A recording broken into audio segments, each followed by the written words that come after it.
नमस्कार, मैं जितेंद्र चतुर्वेदी। मतांतर में आप लोगों का स्वागत है। संयुक्त किसान मोर्चे में सिर फुटबॉल शुरू हो गई है और इसकी पहली बानगी 14 मार्च को गांधी शांति प्रतिष्ठान में देखने को मिली।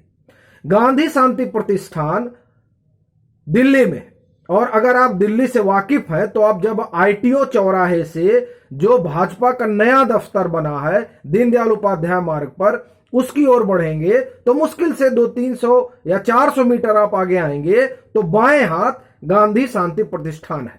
इसका बड़ा ऐतिहासिक महत्व है। यह जेपी मूवमेंट से भी जुड़ा रहा। उस समय जेपी मूवमेंट की गतिविधियों का यह केंद्र हुआ करता था। अब उस केंद्र पर संयुक्त किसान मोर्चे की 14 मार्च को बैठक होती है।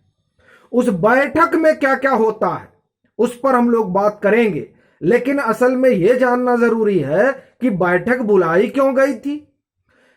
देखिए, 5 राज्यों के चुनाव खत्म हो चुके। चुनाव में जो परिणाम आए उन परिणामों में 4 राज्यों में भाजपा ने चमत्कार कर दिया, और भाजपा चमत्कार न कर पाए इसीलिए एक आंदोलन खड़ा किया गया था जिसे किसान आंदोलन कहा जाता है। और उस किसान आंदोलन में सियासी दलों ने अपनी भूमिका निभाई, उनकी अपनी हिस्सेदारी हुई, और खासकर वो वाम धड़ा जो हमेशा ये चाहता है कि भाजपा को या तो बंगाल की खाड़ी में और या अरब सागर में, और ज्यादा जोर लगे तो हिंद महासागर में फेंक दिया जाए। तो वो पूरा जोर लगाया गया और किसानों के हित के लिए बने कृषि कानून के बहाने नरेंद्र मोदी सरकार को, भाजपा की सरकारों को घेरने की कवायद हुई, और उसका केंद्र दिल्ली को बनाया गया। और दिल्ली में भी बड़े करीने से हरियाणा और उत्तर प्रदेश को चुना गया।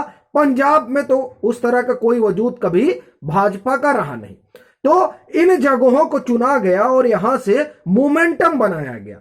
अच्छा, ये सब मैं कहानी आपको नहीं सुना रहा हूं, और ना ये जो सारी बात बताई जा रही है ये किसी राइट विंग के व्यक्ति ने कही है। ये तो सब खुद अब योगेंद्र यादव अपने मुंह से बयान कर रहे हैं। अगर आपको ध्यान हो तो 10 मार्च को जब चुनाव परिणाम का विश्लेषण चल रहा था तो वो एनडीटीवी पर बैठे हुए थे। वहां रवीश कुमार भी थे, वहां मनोरंजन भारती भी थे।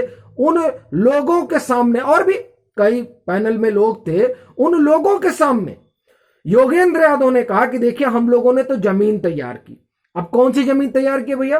तो जमीन यही तैयार की है कि इनके पास कोई मुद्दा नहीं था, तो मुद्दा विहीन विपक्ष ने कृषि कानून को मुद्दा बनाया और उस मुद्दे के जरिए पूरे भारत में एक आंदोलन खड़ा करने की कोशिश हुई। अच्छा, ये एक बात थी। दूसरा, ये गांव-गांव टहले, और गांव-गांव में भी कहा, पूरे उत्तर प्रदेश में गांव-गांव गए और गांव-गांव जाकर ये बताने और समझाने की कोशिश की कि देखिए, ये जो सरकार है ये किस तरह से किसान विरोधी सरकार है। ये सरकार किस तरीके से काम कर रही है जिसकी वजह से जो आवाम है वो परेशान है। इसलिए अब इस सरकार को हटा देना चाहिए। यह मोमेंटम बनाने की कोशिश हुई, और अब ये योगेंद्र यादव खुद कह रहे हैं। यही बात पहले कही जा रही थी कि दरअसल ये कोई किसान आंदोलन नहीं है, इसका किसी किसान से कोई सरोकार नहीं है, इसका सरोकार सियासत से है।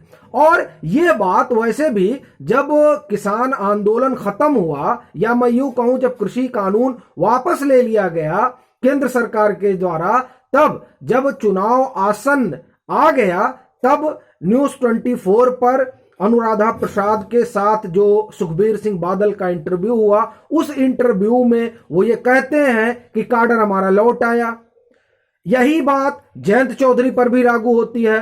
रालोद की पूरी भागीदारी थी उस किसान आंदोलन में। यही बात समाजवादी पार्टी पर भी लागू होती है, और यही बात कांग्रेस पर भी लागू होती है कि उन्हीं का काडर उस आंदोलन को हवा दे रहा था। और वामपंथियों को तो आप जान ही रहे हैं, वो पंजाब से लेकर और बंगाल तक इस आंदोलन को हवा देने में लगे हुए थे।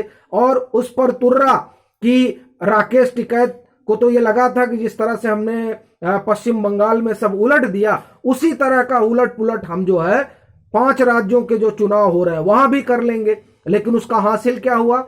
उसका हासिल यह हुआ कि 13 महीने की ट्रेनिंग के बाद भी 2 लड़के पास नहीं हो पाए और बाकी 4 राज्यों में, बाकी 3 राज्यों में भाजपा को ये जो मोमेंटम बना वो मोमेंटम नहीं हटा पाया। जो कुछ हासिल हुआ वो हासिल हुआ पंजाब में। और मुझे लगता है कि पंजाब में किसान आंदोलन से बड़ी भूमिका अकाली और कांग्रेस के शासनकाल से उकताए और परेशान जो लोग रहे उसमें इसने बड़ी भूमिका निभाई। हां, जो किसान आंदोलन था उसमें कांग्रेस का रवैया, उसमें अकाली का रवैया, ये उनको आहत किया और वो लोग आम आदमी पार्टी की तरफ चले गए। लेकिन ये तो ये संयुक्त किसान मोर्चा मानता ही है कि नहीं, जो पंजाब में फेरबदल हुआ उसमें उनकी भूमिका रही।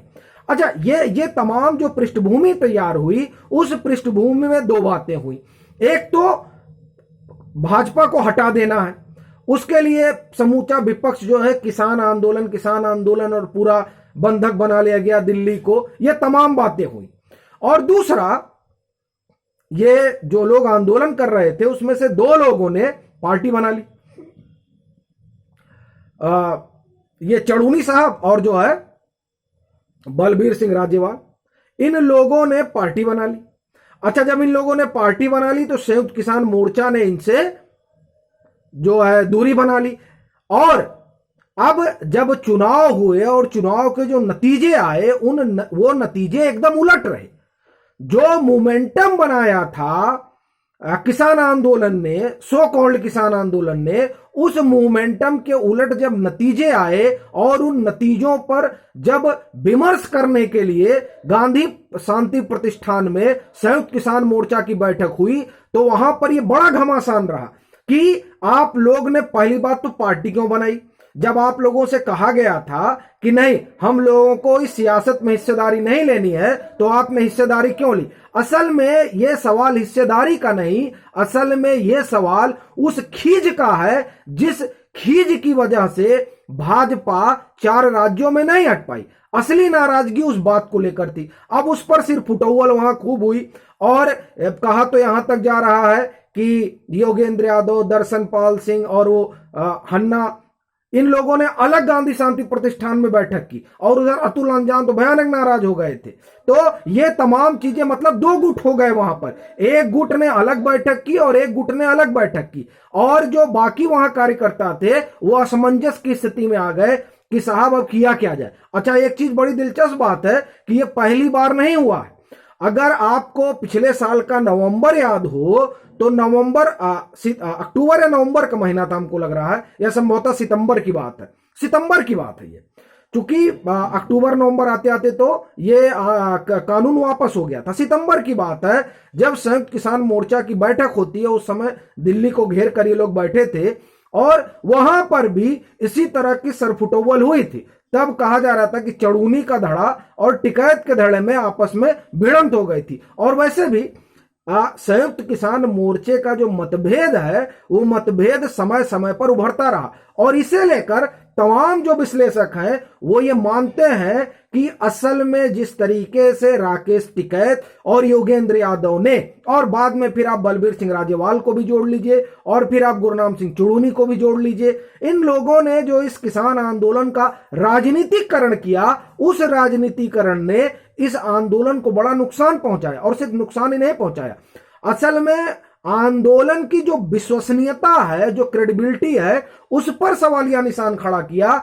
यह वही काम हुआ जो आम आदमी पार्टी ने अन्ना आंदोलन जब उपजा तो अरविंद केजरीवाल ने पार्टी बना ली। पार्टी बनाने के बाद वो लोकपाल भूल गए, वो भ्रष्टाचार भूल गए, वो तमाम वो वादे भूल गए जिन वादों के सहारे अन्ना आंदोलन खड़ा हुआ था। और फिर उस आंदोलन से जब उन्होंने पार्टी बनाई और पार्टी बनाने के बाद फिर वो सियासत में आ गए, और अब उस सियासत का हासिल ये है कि पंजाब में भी वो तमाम वादे करके पहुंच गए हैं और उन वादों में अब आप देखिए किस तरह से वो एक्सपोज हो रहे हैं। तो असल में यही काम संयुक्त किसान मोर्चे के कई नेताओं ने किया, आंदोलन को एक राजनीतिक रूप दे दिया और जब वो राजनीतिक रंग ढंग में चला गया तो उसकी विश्वसनीयता जो है वो सवालों के घेरे में आ गई। और आलम यह रहा कि राकेश टिकैत अंदर से मैं ये कहूं कि वो समर्थन कर रहे थे उस गठबंधन को जो खड़ा हुआ था उत्तर प्रदेश में समाजवादी और रालोद का, लेकिन उस समर्थन के बाद भी जाट वोट नहीं ले पाया ये गठबंधन। ये बहुत बड़ा जो है ये भूल साबित हुई राकेश टिकैत की। असल में ये जो गलतियां हुई और जिन गलतियों के कारण ये आंदोलन पूरा डिस्क्रेडिट हो गया, और ना सिर्फ डिस्क्रेडिट हुआ बल्कि इस आंदोलन ने यह भी बता दिया कि साहब ये आंदोलन कुर्सी के लिए कुछ सियासी लोग मिलकर कर रहे थे और जिसमें किसानों के नाम का मुखौटा था। योगेंद्र यादव की खुद पार्टी है, सबसे बड़ी बात यह है। राकेश टिकैत खुद कई बार चुनाव लड़ चुके हैं। अब ऐसे अगर चेहरे सामने आते हैं तो जाहिर तौर पर विश्वसनीयता का संकट पैदा होता है, और ये संकट इतना गहराया कि 4 राज्यों से भाजपा को हटाने की मुहिम औंधे मुंह गिर गई। और ये जो औंधे मुंह गिरी उसकी खींच नजर आई गांधी शांति प्रतिष्ठान में, जहां पर गुटबाजी हुई। और उस गुटबाजी के बाद अब ये कहा जा रहा है कि बड़ी बात नहीं है जब संयुक्त किसान मोर्चा 2 फाड़ में बंट जाए। अगर ऐसा होता है तो ये जो दिल्ली घेरने की उनकी कवायद थी उसका क्या होगा, ये देखना बड़ा दिलचस्प होगा। अभी के लिए फिलहाल इतना ही। अगर आप मतांतर से नहीं जुड़े हैं तो जुड़िए, वीडियो को लाइक कीजिए, शेयर कीजिए और अपने सुझाव जरूर साझा कीजिए।